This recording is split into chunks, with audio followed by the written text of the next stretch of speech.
for wrestling, and beyond. I think Nike gives the opportunity to make an impact in wrestling and also beyond wrestling. So looking forward to the opportunity to, join the Nike team. Yeah. Aaron Brooks, how often are you seeing him, or have you seen him since NCAAs? Do you guys, go up against each other in practice much? What's your relationship like with him? Yeah, I think it's a competitive room, and we're very fortunate that Aaron and I both have great training partners. So every single day, we have pick of 15 different people we can go with. So I just think we're focused on continuing to get better, each other, and we kind of know it's we're getting ready to wrestle each other, and it's respectful. But obviously we're both competitors, and only one person gets to go. David, Carter competing at 86 and not 74 was something I think that surprised a lot of people. Was that something that you saw coming? Yeah. I think Carter is just he is what we call a tweener. He's a true 79 kilo guy, and I think in his mind, I think he wanted to go to 74 kilos, but I just don't know that it was possible for him. And he's got to do his best for him. And I think I feel like it's in his best interest to go 86 kilos, and I think he's going to be extremely competitive this weekend. And he's a ferocious competitor. So, yeah, any weight that Carter goes in, he's obviously got a shot to do very well, and he's proven that healthy or not healthy in his career. He's just one of the best competitors I've ever seen.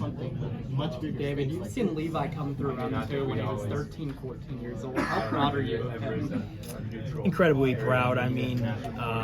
Just what he's done for our program at M2 Training Center, it's just... He's a special kid, just in so many different ways. His just maturity, his commitment, his personality, his leadership. Those are guys that you hope you get an opportunity to coach a guy like that once in your life, and just got fortunate that it was one of the first kids we ever coached. I remember the very first practice that you alluded to, he was just in the room and wrestling with one of his teammates, and I'm like, this kid's a wrestler, and I didn't really know any of them at the time. I was like, this kid works hard, and then he's there the next practice.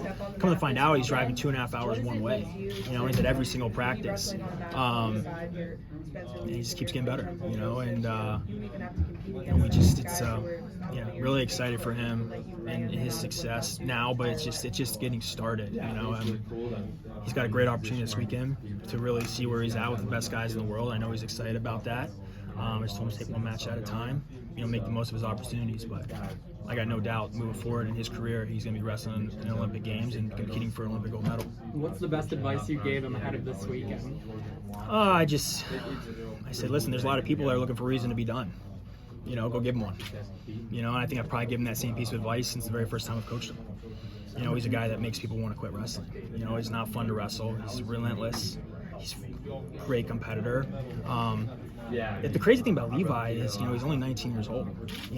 There's high school wrestlers that are 19 years old. He's in a different world. He could be in high school right now. He's a sophomore in college. He's a national champion, and he's competing against the best guys in the world. He's just he's a generational talent, on and off the mat. So just excited for him to compete.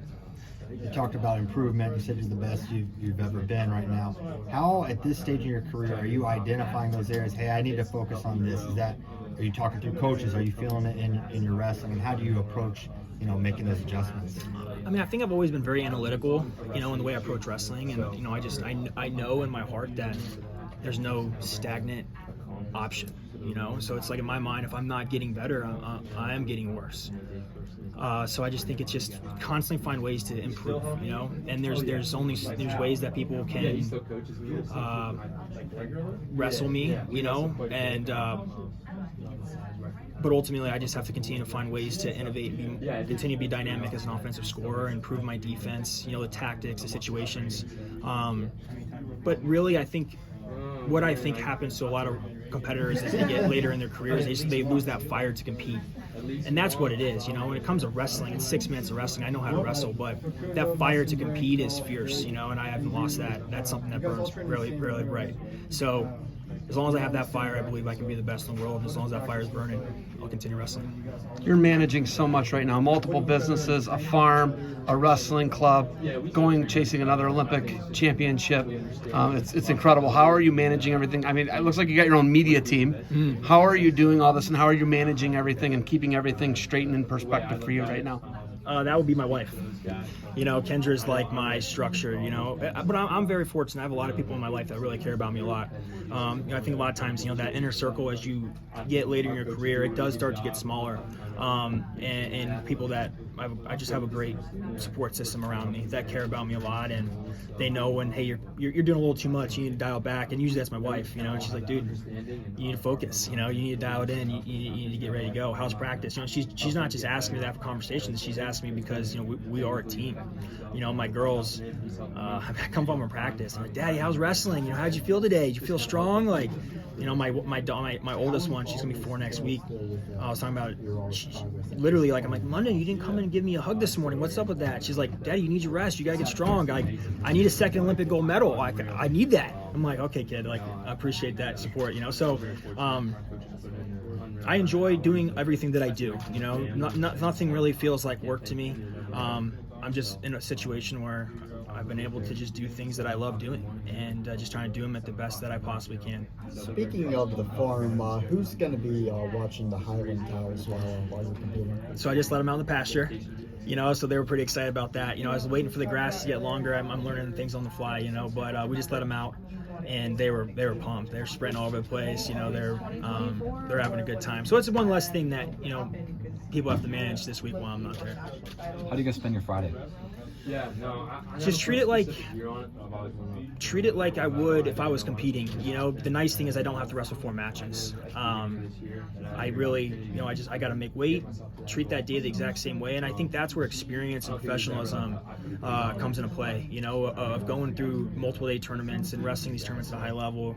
You know, there's not really a lot of surprises, and being prepared ahead of time. You know, I had a plan 4 weeks ago. You know, and luckily I got, you know, Kyle Snyder and Kyle Dake that are on the same plan, you know, so we're kind of talking like, hey, you know, should we wrestle this time? You know, maybe we'll do this time. We kind of talk through like what we think is probably in our best interest, and we can kind of line that up.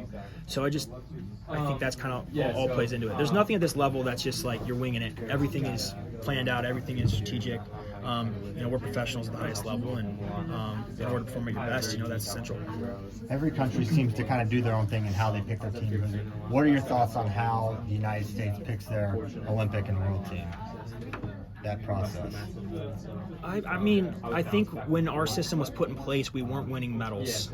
You know, at the time, like it was in Russia. When was that? 2000. How often were you training? When they put in they were sitting out. We went to we went, and we don't think we won any medals, right? And was that 2009? And I think after that, it was kind of like, all right, we need to you know, protect our medalists, basically. Like, if you medal, the statistics show if you medal, you can medal again.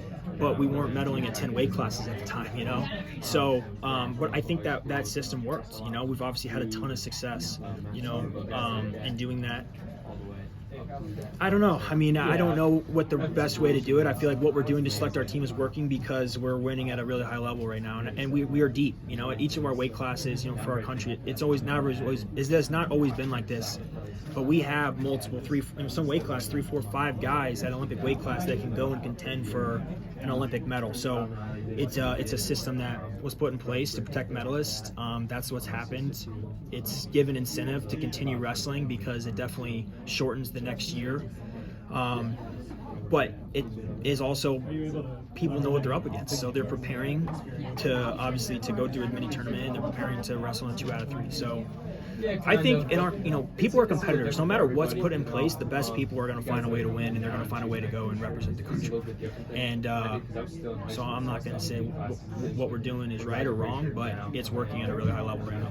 So can I talk a little bit about your future eventually? You will be moving on. Your name gets thrown around, maybe someday coaching college. You've been part of seeing what Cal did and stuff like that. Do you see yourself ever coaching college wrestling? Are you trying to make me move on? No, I just said I love what I'm doing. Yes. We'll see. You know, I right now my focus is this year. It's focused on 2024. You know, and then we'll reevaluate what comes after that. 2.5 hours in one way to train it out. My desire is to help people in wrestling, and I do that at M2 Training Center, and I love doing that. You know, and I love wrestling. So it would be a lot. It would be a big change to do something different. I see what college coaches do. I see what our coaches have to do to be competitive at the highest level, and it's more than a full-time job. You know, it's a significant commitment. You know, and you obviously, I look at the coaches every single day, and I thank them for everything they do for so many people. But I love being at Penn State. And, I don't really see myself going anywhere else. David, can I just ask a follow-up to that? Once upon a time, coaches, after they finished Olympics, they had to go into coaching. Can you talk about the benefits that you're able to make a living